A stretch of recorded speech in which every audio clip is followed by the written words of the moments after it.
ओम शांति। प्यारे मीठे बाप दादा, हम सभी बच्चों को सुप्रीम टीचर बनके सालों से ईश्वरीय ज्ञान और राजयोग की शिक्षा पढ़ाई पढ़ा रहे हैं और हम सभी मीठे बच्चे इस विद्यालय में बाबा की शिक्षाओं को सुनते हुए पढ़ते हुए अपने जीवन में धारण किए जा रहे हैं। जाहिर सी बात है, पढ़ाई सुनते ही हमें समझ आती है कि हमें इस पढ़ाई में पेपर भी देने पड़ते हैं। कोई छोटी मोटी पेपर भी रहते हैं तो कोई बड़े भी रहता है। अपने जीवन में जो भी समस्या या परिस्थितियों का आना जाना रहता है, उसी को ही तो पेपर कहा जाता है। तो ऐसे पेपर देते देते अपने जीवन काल के अंत में हम सभी बच्चों को एक फाइनल पेपर भी देना पड़ता है। तो उस फाइनल पेपर की तैयारी के लिए हमें क्या क्या करना चाहिए, इसके बारे में भी बाबा ने कई सारी मुरलियों में जवाब दिए। हमें फाइनल पेपर की तैयारी कैसे करनी है, इस बात पर आज हम सुनेंगे। तो आइए, फाइनल पेपर कैसे होगा। 1 सेकंड का होगा और एक ही प्रश्न होगा और डेट जो ड्रामा में निश्चित होगा। इसका मतलब है कि हमें जो फाइनल पेपर का जवाब देने लिए सेकंड में इस पेपर का जवाब देना रहता है और प्रश्न भी एक ही रहता है, लेकिन डेट हम किसी को भी पता नहीं रहता है, क्योंकि हर एक आत्मा का अंतिम काल अंतिम समय अलग अलग रहता है और वो बात ड्रामा में निश्चित रहता है। लौकिक विद्यार्थियों को तो पेपर देने में पहले से ही डेट दिया जाता है कि इस दिन उनकी परीक्षा रहेगी, लेकिन प्रश्न नहीं बताए जाते और उनको घंटों का पेपर रहता है। लेकिन ईश्वरीय पढ़ाई में तो एक अंतिम सेकंड, जिस सेकंड आत्मा इस शरीर छोड़ के जा रही है, उस अंतिम सेकंड में हमें उस प्रश्न का जवाब देना रहता है। तो आप सोचिए कितनी सारी तैयारियां हमको करनी रहती है, क्योंकि इस परीक्षा में या फाइनल पेपर में अगर समझो फेल हो गए तो सेकंड अटेम्प्ट भी नहीं कर पाएंगे। इसके लिए हमें बहुत सारी तैयारियां करनी है। फाइनल पेपर का प्रश्न क्या होगा, तो बाबा ने मुरलियों में जवाब दिया है। सेकंड में फुल स्टॉप लगाना, यानी जिस सेकंड आत्मा शरीर से निकल जा रही है, उस सेकंड मन के सारे संकल्पों को विकल्पों को फुल स्टॉप लगाए एक बिंदु बाबा में मन बुद्धि को स्थिर करना पड़ता है। दूसरी बात है एक रस और एवरेडी। तो एक रस और एवरेडी का क्या मतलब रहता है। एवरेडी अर्थात अभी अभी किसी भी परिस्थिति या वातावरण में ऑर्डर मिले कि सेकंड में सर्व कर्मेंद्रियों को अधीनता से न्यारे हो, कर्मेंद्रिय जीत बन एक समर्थ संकल्प में स्थित हो जाओ। इसका मतलब है कि हमें कोई भी परिस्थिति चल रही है, वातावरण चल रहा है, हमें जब आत्मा शरीर से निकल जाना है, अपनी कर्मेंद्रियों की अधीनता से न्यारा होना पड़ता है। तो आप सोचो कितने हमें सारे दिन भर में या सारे जीवन भर में हमें कर्मेंद्रियों की अधीनता में नहीं रहना है। कर्मेंद्रियों की अधीनता से मुक्त होके कर्मेंद्रिय जीत बन के कर्म करने का अभ्यास करना रहता है और एक समर्थ संकल्प यानी बाबा की याद में हमें स्थित होना पड़ता है। एक रस अर्थात एक ही संपन्न मूड में रहना, बदली न। तो ये संपन्न मूड क्या होता है। बाबा जो सर्व संपन्न है, ऐसे ही हम बच्चों को संपन्न देखना चाहते हैं। मन की स्थिति या मूड जिसको कहते हैं, वो संपन्न परफेक्ट बाबा की याद में रहे, क्योंकि सारे दिन भर में बाबा देखते हैं बच्चों की मूड बदलती रहती, कभी कंफ्यूजन का मूड, कभी क्वेश्चन मार्क का मूड, कभी आश्चर्य की, तो कभी टेंशन, तो कभी अटेंशन की मूड रहती है। तो बाबा कहते हैं अभी संकल्पों में हिलने का समय नहीं है, अभी भी हिलते रहेंगे तो फाइनल पेपर में पास होना मुश्किल हो जाएगा। एकरस स्थिति का अभ्यास बहुत करना पड़ता है। तो ये है संपन्न मूड में स्थित रहना। तो वही एक समर्थ संकल्प कौन सा है जिसमें हम बच्चों को स्थित रहना होता है। एक बाप और मैं, तीसरी कोई बात ही नहीं, इसमें टिक जाना है, फिर हिलना नहीं है और कुछ संकल्प न चले। इसी को ही यादगार में नष्टो मोहा स्मृति स्वरूप कहा है।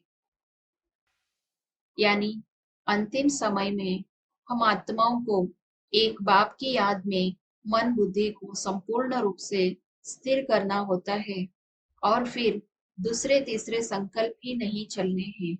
इसको शास्त्रों में अपने ही यादगार में नष्टो मोहा स्मृति स्वरूप कहा जाता है। जैसे अर्जुन को भगवान कहते हैं, हे अर्जुन तुम नष्टो मोहा बन जाओ और अपने आत्म स्वरूप में स्थित हो जाओ और परमात्मा को याद करो। तो आप सोचिए, नष्टो मोहा की इस परीक्षा में पास होने के लिए कई सारी बातों का हमें धारणाएं चाहिए जीवन में, तब ही हम कर्मेंद्रियों से डिटैच होके सब बातों से भिन्न होके हम इस परीक्षा में फुल पास हो सकेंगे। फुल स्टॉप लगाने के लिए कौन कौन सी बातों का पेपर हो सकता है। पहली बात, प्रकृति के पांचों तत्वों का विकराल रूप। प्रकृति यानी कि पृथ्वी, अग्नि, वायु, जल और आकाश, इन सब का उथल पुथल तो कभी ना कभी होना ही है। और इसके अलावा अपना शरीर भी, जो कि प्रकृति है, इसमें भी कई सारी बीमारियां हो सकती है। ऐसे समय पर भी शरीर के अधीन न होते हुए मैं आत्मा परमात्मा की याद में अपनी मन बुद्धि को एकाग्र कर सकूं, लगन में मगन हो सकूं, तब ही हम फाइनल पेपर में पास हो सकेंगे। दूसरी बात जो है, पांच विकारों का भी विकराल रूप होगा। काम, क्रोध, लोभ, मोह, अहंकार, इन सब पे भी हमें कभी ना कभी जीतना ही है। तो बीच बीच में इसका भी बहुत सारा पेपर आता जाता रहता है। इसके ऊपर भी हमें संपूर्ण विजयी बनना है। और तीसरी बात है तमोगुणी आत्माओं का वार। जो शरीर छोड़ के गई हुई आत्माएं हैं, भटकती आत्माओं का भी हमारे ऊपर वार हो सकता है। तो हम अगर आत्मा सशक्त है, स्ट्रॉन्ग है, बाबा की लगन में मगन है, तो इन परीक्षाओं में भी हम पास हो सकते हैं। और चौथी बात है भक्त आत्माओं की भिन्न भिन्न पुकार। अति के समय या अंत के समय भक्त आत्माएं यानी अज्ञानी आत्माएं भी बहुत दुख अशांति में बुलाते रहेंगे, चिल्लाते रहेंगे, दुख दर्द में तड़पते रहेंगे। और ऐसे समय पर उन्हों का दुख दर्द देख के हमारा मन बुद्धि कभी विचलित न हो, हम हमेशा एकरस अवस्था में स्थिर रहे, बाबा की याद में मगन रहे, तो ही हम पेपर में पास हो सकते हैं। तो ऐसा भी एक कभी पेपर हो सकता है। और पांचवी बात है पुराने संस्कारों का वार। द्वापर कलयुग से जो भी रावण के संस्कार हमने धारण किया हुआ है, उन पुराने संस्कारों का खुद पर वार होगा। हम उसे छोड़ना चाहते हैं तो भी नहीं छोड़ पा रहे हैं। तो उसके लिए बहुत शक्तिशाली योग अभ्यास करने की आवश्यकता रहती है। पुराने संस्कारों में भी किन किन बातों का वार हो सकता है, तो आइए जानेंगे। पहली बात है कर्म भोग। जो द्वापर कलयुग में कर्म किए हुए हैं, वो विकर्म हो चुके हैं। तो उन विकर्मों का कभी ना कभी हमें या तो योग बल से चुकता करना है, और अगर नहीं किया होगा तो हमें उसे अनुभव करके भोग के चुकता करना पड़ेगा। तो ये कर्म भोग बीमारी के रूप से हमें भोगना पड़ता है, और इन पर भी मुझे बाबा की याद से हम विजयी बन सकते हैं। हार खाने का संस्कार। कभी ऐसा लगता है कि ये बात हम कभी नहीं कर पाएंगे, ये समस्या का कभी हल नहीं निकल पाएगा, ये हमसे होगा ही नहीं, तो ऐसे हम उसको छोड़ देते हैं। तो ये हार खाने का संस्कार, बाबा तो कहते हैं हर बात में हम आत्माएं विजयी हैं। अगर बाबा की याद है तो क्या बड़ी बात है, कोई भी समस्या या परिस्थिति को हम पार कर सकते हैं। तीसरी बात है कर्म संबंधों का बंधन। जो भी हमारे लौकिक दुनिया के रिश्ते नाते संबंधी हैं, आज वो संबंधी संबंधी ना होते हुए एक बंधन का रूप हो गया है। तो इन बंधनों को काटने की विधि क्या है? बाबा हमेशा कहते हैं बंधन यानी मैं और मेरा। तो ये मैं मेरा जब हम काट लेंगे और हर एक संबंध को बाबा तुम्हारा बच्चा है, तेरा है, तो तेरा तेरा करते हम इन बंधनों को समाप्त कर सकते हैं। चौथी बात है व्यर्थ संकल्प। जो बात बीत गई, पुरानी बातों का चिंतन चलता रहता है, या फिर आगे जो अभी तक हुआ नहीं है, भविष्य के बारे में सोच सोच के चिंतित हो जाते हैं। तो ऐसे व्यर्थ संकल्प भी हमें फाइनल पेपर में पास होने नहीं देता है। इसके बदले में हम ये सोचें कि बाबा साथ है तो सब कुछ सहज अच्छा ही होता रहेगा, मुझे व्यर्थ सोचने की कोई जरूरत ही नहीं है। और पांचवी बात है संग दोष। इस संग दोष में अन्न दोष, वाणी दोष और कर्म दोष भी आता है। हमने किसी का हाथ का बनाया हुआ खा लिया तो अन्न दोष हो गया, क्योंकि बाबा की श्रीमत तो यही कहती है कि मुझे मीठे बाबा की याद में बनाया हुआ ब्रह्मा भोजन ही रोज स्वीकार करना होता है। और दूसरी वाणी का दोष। वाणी दोष यानी हमने दुनियावी वाणी का प्रयोग किया, न कि ईश्वरीय वाणी का। ईश्वरीय वाणी तो कितनी मधुर होती है, कितनी मीठी होती है, कितना मन को लुभाता है।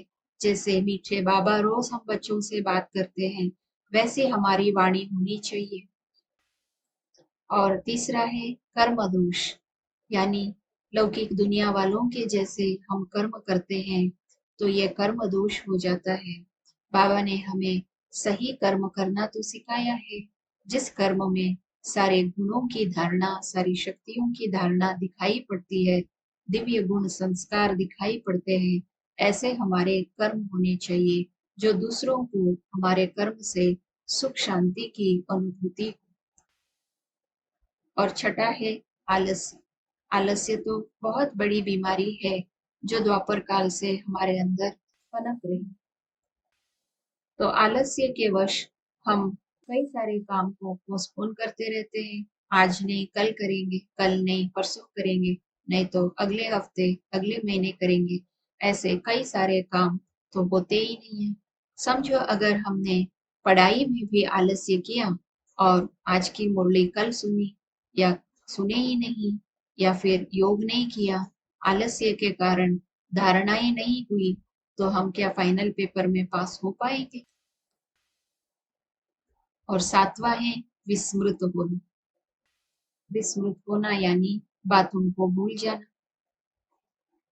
कई बार कोई चीज लानी होती है, कोई से कोई बात बोलनी होती है, तो हम उसको भूल भी जाते हैं, तो वो काम रह जाता है।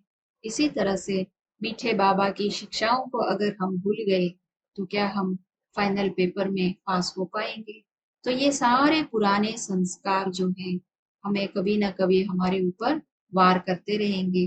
तो इन बातों का ध्यान देते हुए हमें इन सब बातों से मुक्त होना है। तो फाइनल पेपर में पास होने के लिए किन बातों की धारणाएं चाहिए? पहली बात है नथिंग न्यू। नई बात में घबराहट होती है, ये तो पुरानी कल्प पहले वाली बात है। हमें तो कमल पुष्प समान अनुभव होगा, जैसे पानी नीचे और कमल का फूल ऊपर रहता है, उसी तरह से परिस्थिति नीचे और हम ऊपर बाबा के पास रहते हैं। तो परिस्थिति रूपी पहाड़ भी राई तो क्या रूही बन जाएगा। दूसरी बात है निश्चय बुद्धि। निश्चय बुद्धि सुनते ही हमें स्लोगन याद आता है, निश्चय बुद्धि विजयंती संशय बुद्धि विनश्यंती। तो निश्चय किन किन बातों का होना चाहिए, ये भी हम सबको याद रहेगा। एक तो स्वयं में निश्चय, दूसरा बाबा में निश्चय, तीसरा ड्रामा में निश्चय और चौथा परिवार में निश्चय। ऑलमाइटी के आगे कितनी भी बड़ी परिस्थिति हो, चींटी के समान है। परिस्थिति कैसी भी हो, लेकिन जो बाप के बने हैं उनका जिम्मेवार बाप है। इसीलिए सोचो नहीं क्या होगा, कैसे होगा, कहाँ रहेंगे, क्या खाएंगे। सच्चे दिल का साथी बाप है। तो जब तक बाप है तो कोई भूखे नहीं होंगे। ये तो केवल एक छोटा सा पेपर है कि देखे निश्चय कहाँ तक है। जो होगा अच्छा ही होगा, ये बाप का महावाक्य है। तो इसीलिए बाप में निश्चय, ये निश्चय बुद्धि की धारणा हमें सारे परिस्थितियों से पार कर सकता है। तीसरी बात है निर्भयता का गुण। भय भी एक भूत है। इस भय रूपी भूत से हम तभी निकल पाएंगे जब हम बाबा को हमेशा साथ रखते हैं। और चौथी बात है स्वमान। स्वमानों का अभ्यास तो बहुत ही जरूरी है। जैसे कि मैं मास्टर प्रेम स्वरूप हूँ, मैं मास्टर शांति का सागर हूँ, मैं मास्टर सुख का सागर हूँ, मैं मास्टर ज्ञान का सागर हूँ। तो ज्ञान यानी समझ। किन बातों की समझ है? रचयिता और रचना की पूरी समझ बाबा ने हमें दी हुई है। तो हम मास्टर त्रिनेत्री और त्रिकालदर्शी बने हैं। हमारा ज्ञान का तीसरा नेत्र भी खुला है। तो हम कोई भी आगे होने वाली बातों को भी पहले से ही समझ पाएंगे और उनसे पार हो सकेंगे। जैसे उदाहरण के तौर पर तूफान के पहले का सन्नाटा। अगर कहीं तूफान आने पर होता है तो पहले से ही एकदम सन्नाटा हो जाता है, तो पशु पंछियों को भी पता चलता है कि कुछ अभी होने वाला है, तो वो भागना शुरू कर देते हैं। इसी तरह से समझो अगर किसी को बुखार होने पर होता है तो उससे पहले की निशानियां, जैसे कि सर्दी जुकाम सिर दर्द खांसी, तो इन बातों से वो व्यक्ति समझ जाता है कि शायद मुझे कल बुखार हो सकता है। पांचवी बात है साक्षी दृष्टा। इस सृष्टि रूपी रंगमंच पर हम सभी पात्रधारी हैं, तो हमें हर आत्मा का पार्ट साक्षी होके देखना रहता है। कोई का पार्ट रमणीक रहता है, कोई का दर्दनाक रहता है, कोई का हंसी का पार्ट रहता है, तो कोई का रोने का या रुलाने का भी पार्ट रहता है। लेकिन हमें हर एक के पार्ट को साक्षी होके देखना होता है। मन में कभी संकल्प विकल्प न चले कि ये क्या कर रहे हैं, ये क्यों कर रहे हैं, ये ऐसा क्यों, ये वैसा क्यों। ऐसा संकल्प अगर चलता रहे तो समझो अगर उसी क्षण हमारा अंतिम क्षण होगा तो क्या हम उस पेपर में पास हो पाएंगे? नहीं ना। और इसी तरह से छठी बात है सर्व शक्तियों की धारणा। सर्व शक्तियों की लिस्ट तो हमें पता है, तो उसमें समाने की शक्ति, समेटने की शक्ति और सहन करने की शक्ति बहुत जरूरी शक्तियां हैं। इसके अलावा शांति की शक्ति की भी बहुत महत्व है। तो हम इस शांति की शक्ति को भी कैसे बढ़ाएं? जब हम मीठे बाबा की याद में मगन रहते हैं तो आत्मा में शांति की शक्ति बढ़ती जाएगी और ये अंतिम समय में हमारी बहुत मदद आएगी। और सातवीं बात है छोड़ो तो छूटो। बाबा इसके लिए मुरली में उदाहरण सुनाते हैं कि एक पंछी डाली पे बैठी है, पैरों से पकड़ के रखा है, और जब वो पंछी उड़ना चाह रही है तो उड़ नहीं पा रही है, और वो कहती है कि मुझे छुड़ाओ छुड़ाओ। अब समस्या ये हुई है कि उस पंछी ने अपने पैर को डाली से छुड़ाया ही नहीं है, तो किसने छुड़ाना है उसको? अब खुद को ही छोड़ना है। तो इसी तरह से हम भी बहुत सारी बातों को मन में पकड़ के रखते हैं और उस बात को छोड़ नहीं पाते हैं। तो मन बुद्धि उन बातों में बिजी होने के कारण मीठे बाबा की याद को हम भूल जाते हैं, और उसी समय अगर हमारा अंतिम क्षण होगा तो क्या हम परीक्षा में पास हो पाएंगे? इसीलिए सारी बातों को हमें मन बुद्धि से छोड़ना रहता है। मीठे बाबा को अर्पण कर देना चाहिए, न कि पकड़ के रखना है। दूसरी बात है इच्छा मात्रम अविद्या। आत्माएं इच्छाओं के वशीभूत होने कारण, और अगर वो इच्छाएं पूर्ण नहीं हुई, रह गई, तो अंतिम समय में धोखा हो सकता है। इसीलिए सारी इच्छाओं से अविद्या बनना ही अच्छा है। इच्छा है तो अच्छा बनने नहीं देता है। और आखिरी पॉइंट है प्रतिज्ञा।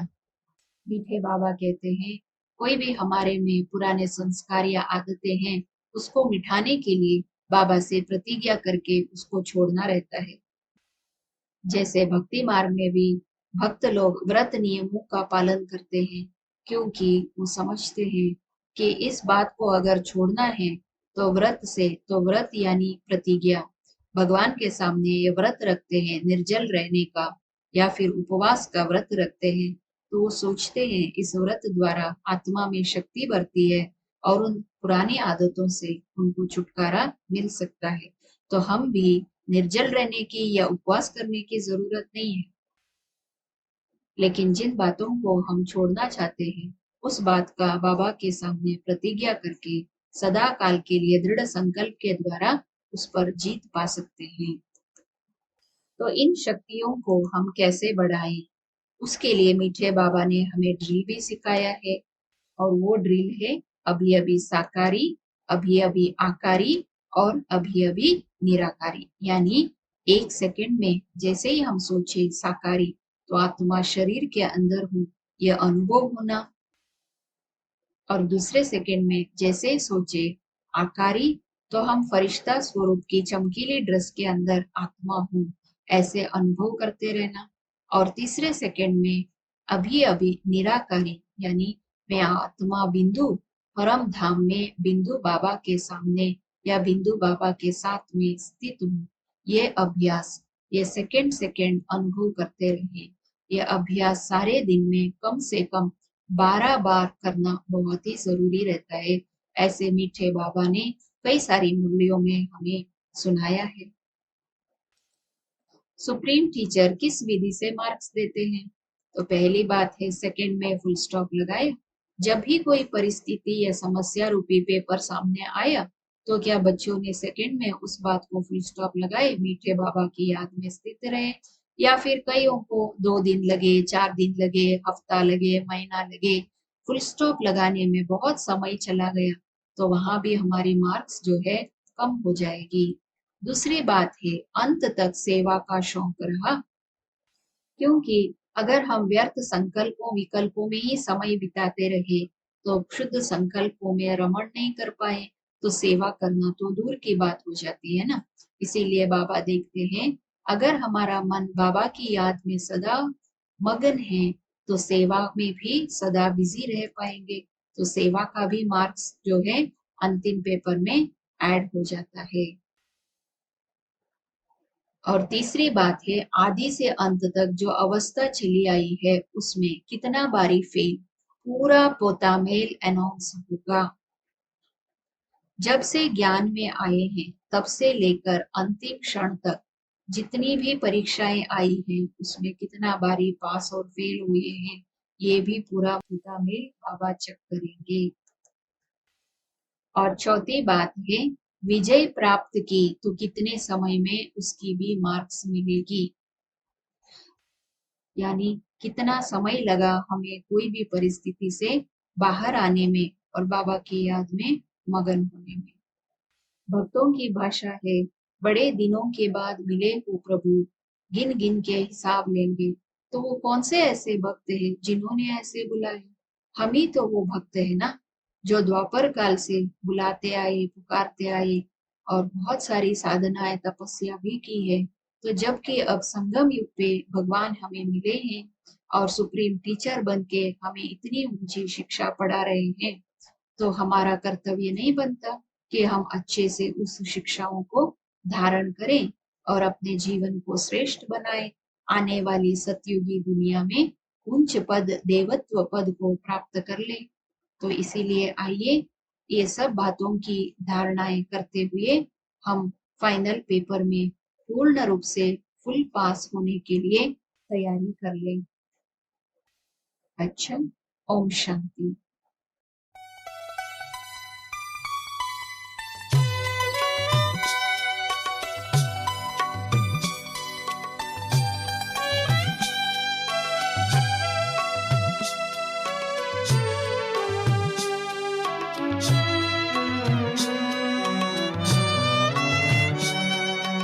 वक्त है कम लंबी मंजिल, तुम्हें तेज कदम चलना होगा। हे परम तपस्या के पथिकों, तुम्हें नूतन पथ रचना होगा।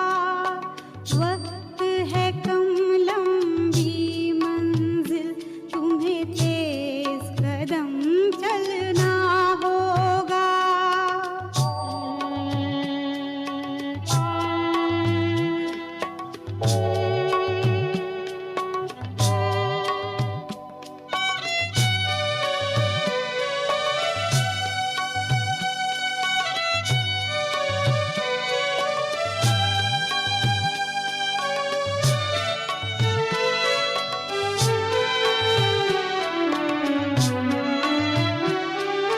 जीवन के इस समरांगन में विजय